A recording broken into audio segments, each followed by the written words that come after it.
Haleluya. Haleluya. Puji Tuhan. Kita sudah menaikkan pujian, menaikkan penyembahan kepada Tuhan. Sore hari ini kita akan mendengarkan firman Tuhan. Seperti pujian tadi sebelum firman, menyanyi haleluya.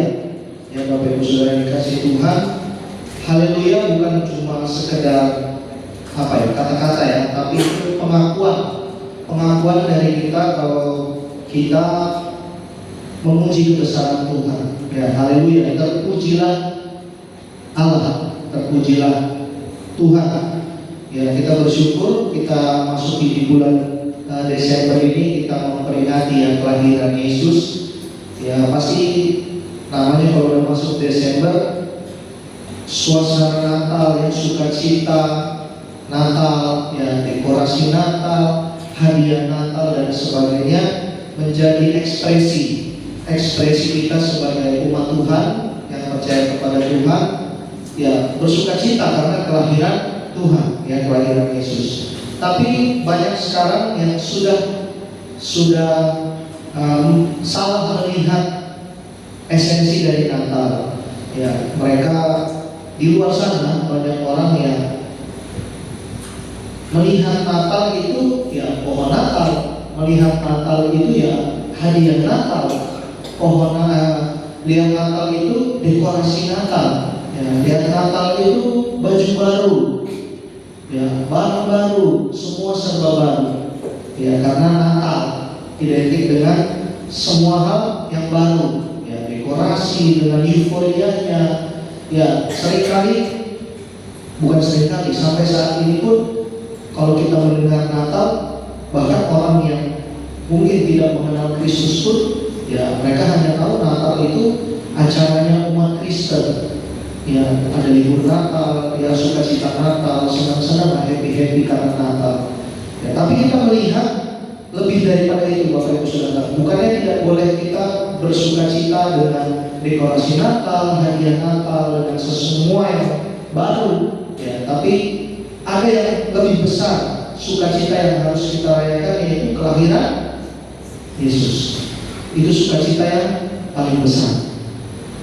Nah kita mau melihat mendengar firman Tuhan. Saya kasih judul giveaway. Ya giveaway. Kalau mungkin sering lihat di media sosial ya atau di online shop, banyak toko-toko atau banyak influencer yang memberikan giveaway, hadiah cuma-cuma secara gratis, dan itu untuk siapa saja. Ya, kita buka dulu di dalam 1 Yohanes pasal yang keempat ayat yang ke-9. 1 Yohanes pasal yang keempat ayat yang ke-9. Kita baca bersama-sama 1 Yohanes pasal yang keempat ayat yang ke-9 dengan suara yang keras, penuh sukacita. Setelah hitungan ketiga, 1, 2, 3.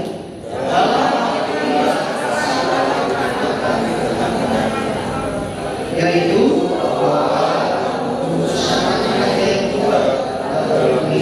supaya kita, amin, amin Bapak Ibu Saudara, amin, puji Tuhan. Allah telah mengutus anaknya yang tunggal. Allah telah memberikan anaknya yang tunggal, yaitu Yesus, untuk menjadi tebusan bagi umat manusia. Giveaway, ya Allah kasih giveaway, Allah kasih hadiah buat umat manusia. Ya, harusnya kita bersukacita, bersyukur. Lebih dari sekedar kado Natal, lebih dari sekedar indahnya pohon Natal atau baju baru atau apapun itu. Ya, tapi kita mau melihat sukacita Natal lebih dalam lagi esensinya, yaitu kelahiran Tuhan Yesus sebagai juru selamat.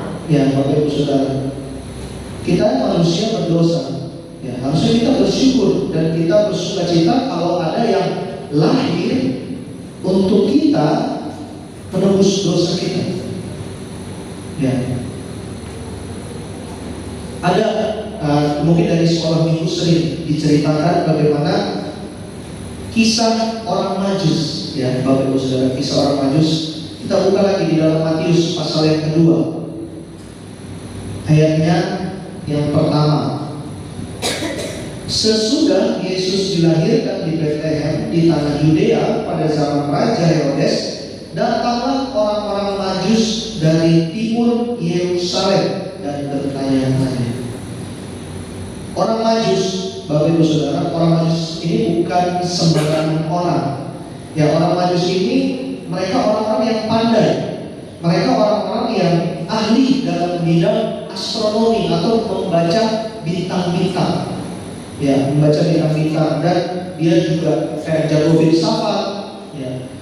Dan kalau kita belajar, kemungkinan mereka ini orang Persia atau Babilonia. Mereka ahli dalam membaca pergerakan bintang. Nah, dari mana dia tahu lahir seorang raja?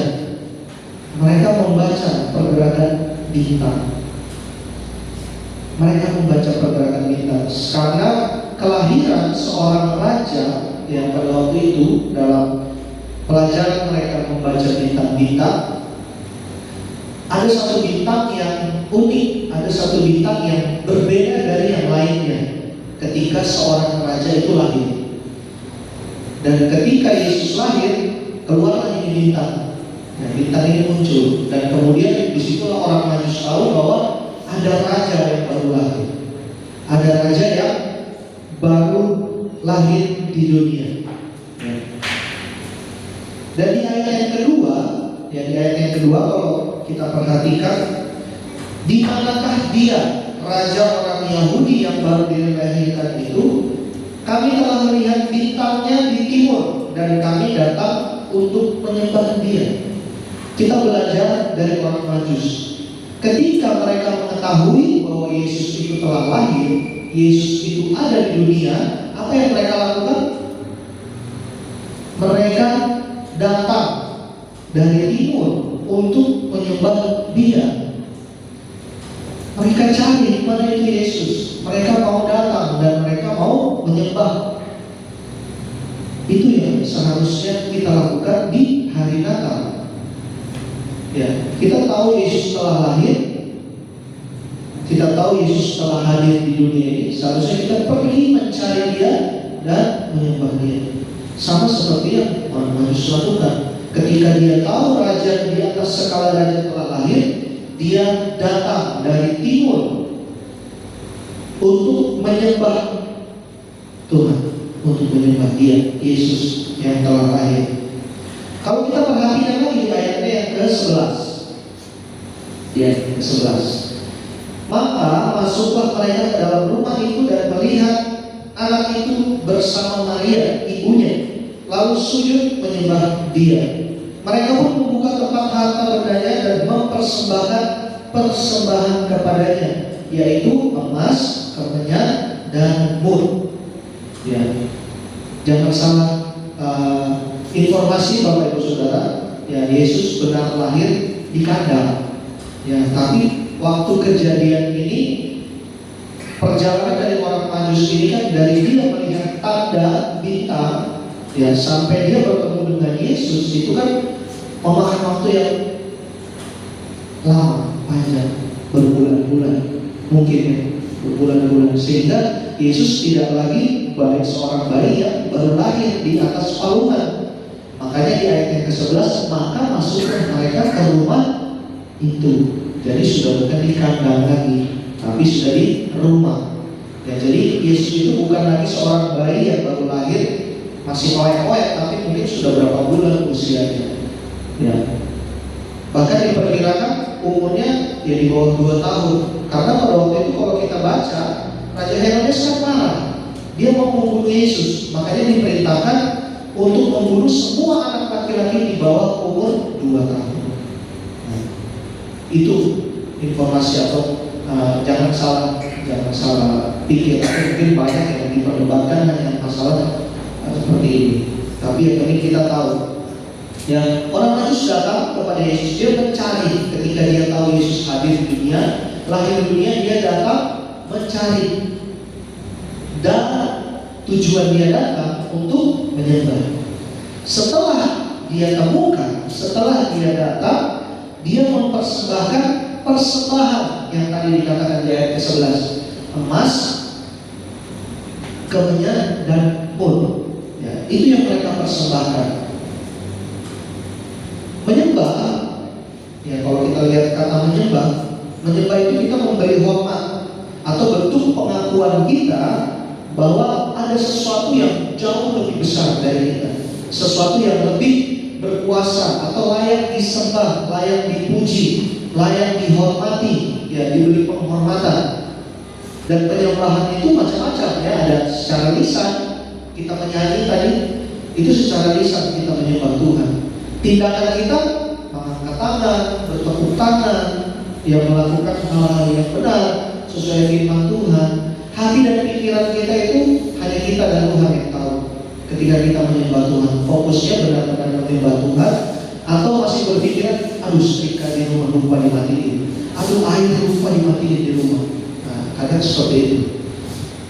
Ya, jadi penyembahan kepada Tuhan itu ada 3: lisan, tindakan, hati, dan pikiran. Yaitu yang harus kita perhatikan dalam menyembah Tuhan. Ya, ketika orang Majus memutuskan untuk datang menyembah Tuhan, pasti mereka datang dengan penuh persiapan. Ya, mereka datang kepada Tuhan tidak dengan biasa-biasa saja. Bahkan mereka membawa persembahan. Persembahannya pun bukan yang apa orang bilang ecek-ecek, yang biasa-biasa. Mereka bawa emas, kemenyan, dan mur. Ya, itu ada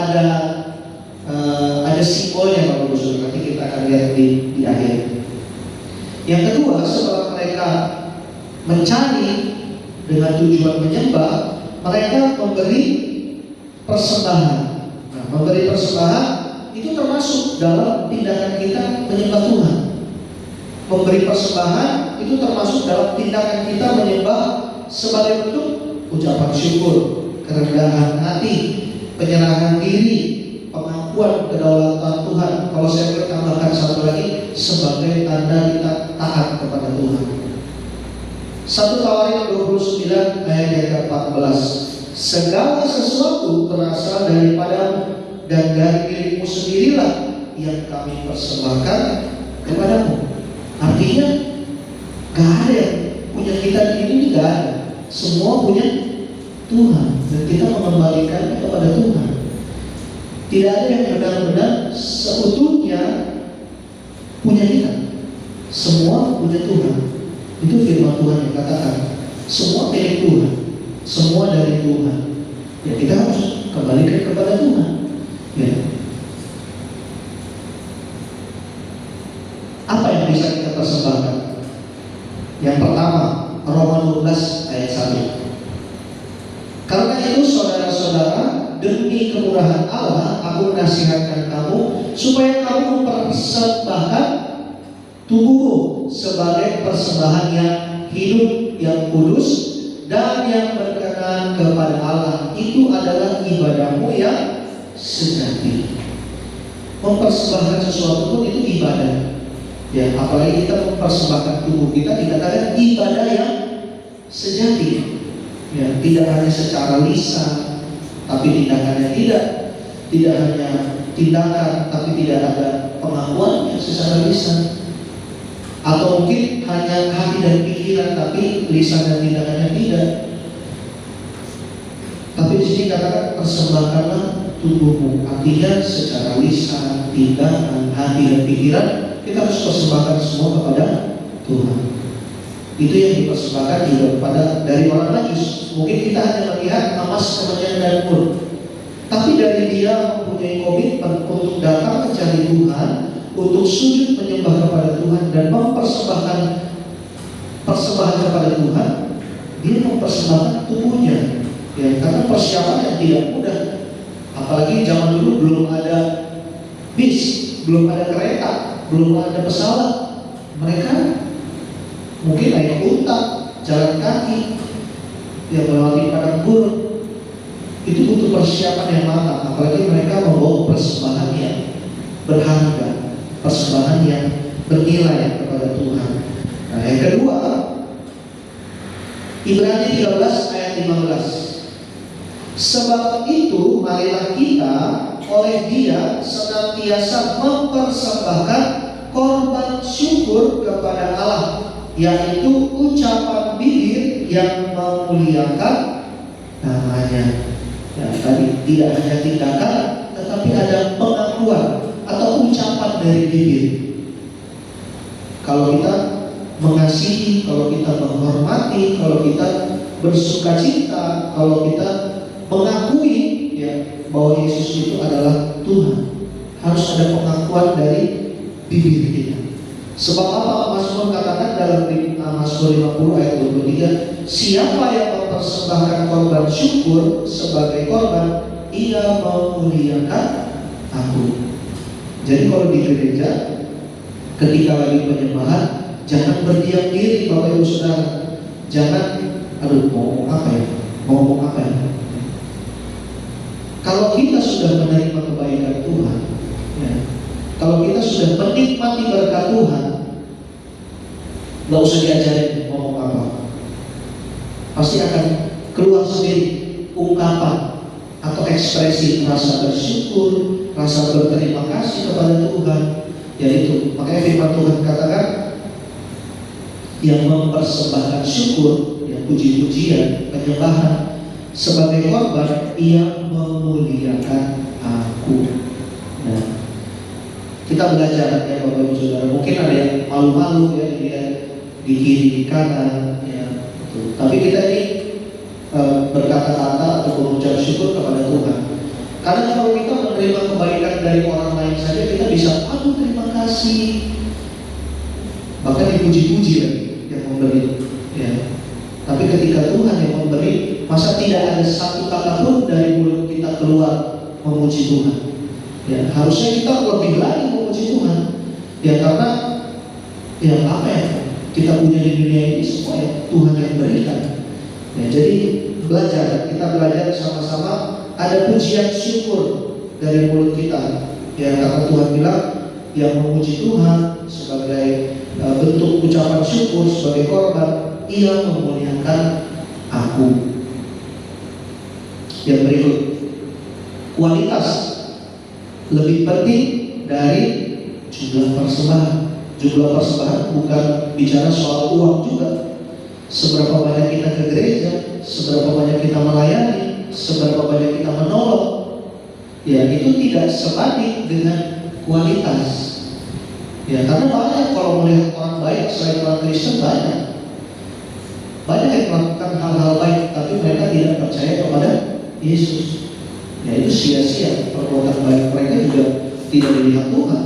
Ya, nanti di surga ditanya, Tuhan kenapa saya masuk neraka? Kenapa saya tidak masuk surga? Padahal saya melakukan perbuatan baik. Ya, kita sudah belajar itu kemarin di tanda-tanda kedatangan Yesus.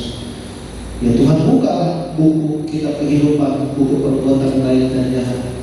Mungkin semua tercatat dia berbuat baik, tapi di buku kehidupan tidak ada namanya. Karena apa? Karena dia tidak percaya kepada Yesus. Nah sebab itu kualitas ya lebih penting dari kuantitas atau jumlah. Ya, jadi jangan hitung-hitung saya selama setahun ikut ibadah hari Kamis dan Minggu itu sering, mungkin tidak pernah bolong. Ya, tapi kualitasnya bagaimana? Nah itu yang harus kita pertanyakan dan harus kita ingat-ingat bahwa kualitas itu lebih penting. Bukan juga hanya ibadah Minggu, Kamis tidak, karena merasa saya sudah cukup, kualitas iman saya sudah baik. Tidak juga seperti itu. Ya, karena setiap pujian penyembahan, setiap ibadah, bahkan firman Tuhan katakan jangan jauhkan dirimu dari pertemuan-pertemuan ibadah. Ya, kita belajar bersama-sama, kita belajar. 2 Korintus 9 ayat yang ke-7. Kenapa dibilang tadi kualitas lebih penting? Kita baca, hendaklah masing-masing memberikan menurut kerelaan hatinya, jangan dengan sedih hati atau karena paksaan, sebab Allah mengasihi orang yang memberi dengan sukacita. Allah mengasihi orang yang memberi dengan sukacita. Ya, jadi kalau Bapak Ibu Saudara dari rumah masuk ke dalam rumah ibadah, tanggalkan dulu semua beban, tanggalkan dulu semua kesal, marah, benci kepada sesama. Bahkan Tuhan bilang, kamu kalau mau berdoa tapi masih marah atau berantem sama saudaramu, baikan dulu baru berdoa. Firman Tuhan kata seperti itu. Makanya dia bilang jangan dengan sedih hati, ya, atau karena dengan paksaan, sebab Allah mengasihi orang yang memberi dengan sukacita. Ketika orang Majus memutuskan untuk datang bertemu dengan Yesus, menyembah Yesus dan memberikan persembahan, saya rasa tidak ada dengan paksaan, tidak ada dengan sedih hati, tidak ada. Justru mereka dengan sukacita datang kepada Tuhan, bahkan memberikan persembahan kepada Tuhan. Dan apa yang mereka bawakan tadi adalah emas, kemenyan, dan mur. Nah, ini ada nilainya, Bapak Ibu Saudara, ada simbolnya. Kalau emas itu melambangkan sebagai raja. Emas melambangkan sebagai raja, karena pada waktu dulu ketika mungkin mau mempersembahkan sesuatu kepada raja itu harus emas. Ya, itu karena menandakan kekuasaan, menandakan kerajaan atau kemuliaan seorang raja. Dan ketika orang Majus membawa emas kepada Tuhan, kepada Yesus, ya itu nilai profetik, Bapak Ibu Saudara, ya, yang nantinya ya itu sebagai pengakuan bahwa Yesus yang lahir ini adalah seorang raja. Dan yang kedua adalah kemenyan.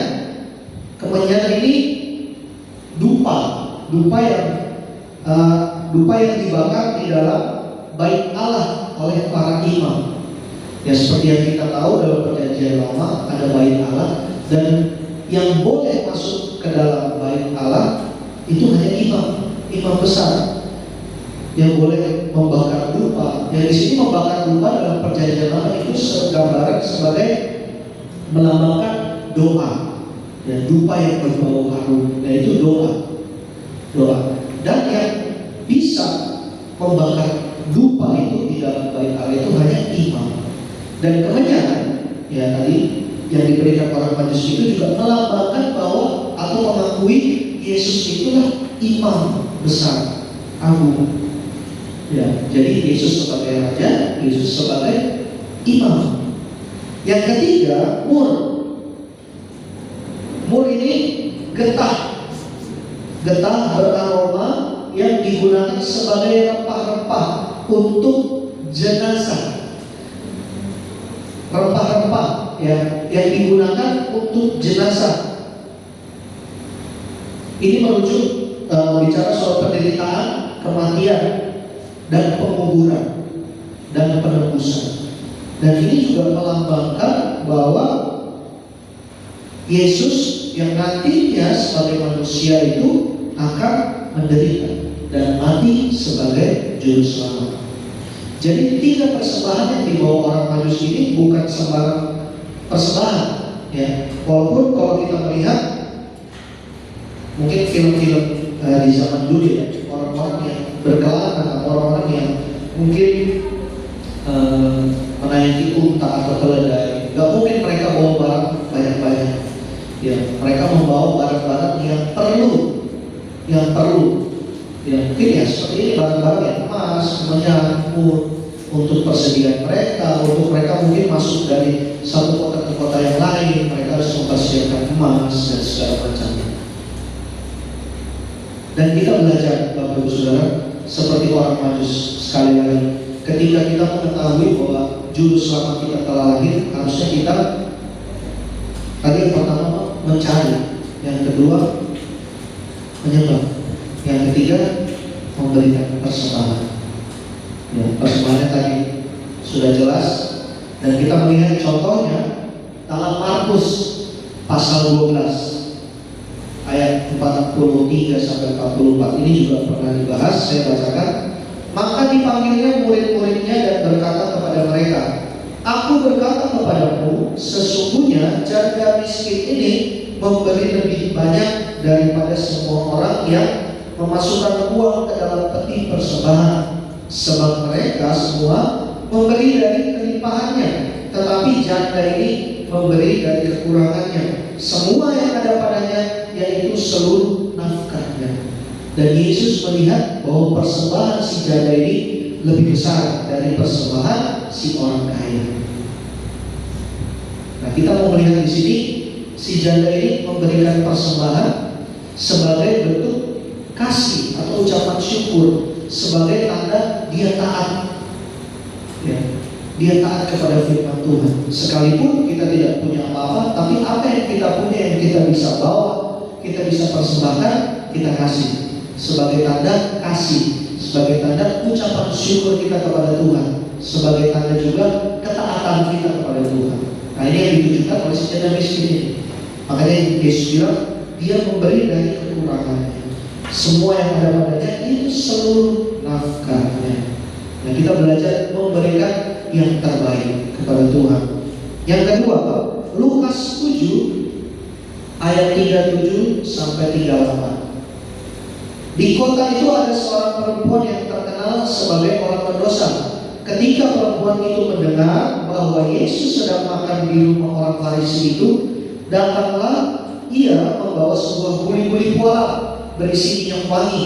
Sambil menangis, ia berdiri di belakang Yesus dekat kakinya, lalu membasahi kakinya itu dengan air matanya dan menyekanya dengan rambutnya. Kemudian ia mencium kakinya dan meminyakinya dengan minyak wangi itu.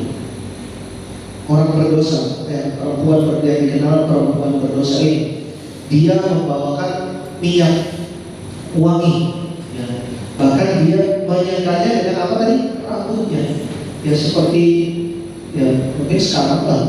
Sekarang juga bagi seorang wanita, seorang perempuan, rambut itu seperti mahkota. Ya, tapi dia pakai untuk menjaga kaki Yesus, melap kakinya Yesus dengan air mata, dengan minyak. Ya, ini adalah bentuk kasih. Ya, bentuk juga pengampunan. Ya, dia minta pengampunan kepada Yesus karena dia terkenal sebagai wanita atau perempuan yang berdosa. Bahkan satu orang Farisi yang pada waktu itu makan bersama Yesus dia bilang kepada Yesus, "Kau tidak tahu ini siapa? Ini wanita yang paling berdosa." Tapi dia mau merendahkan diri, dia mau merendahkan hatinya di bawah kaki Yesus, ya, memberikan yang terbaik yang dia punya.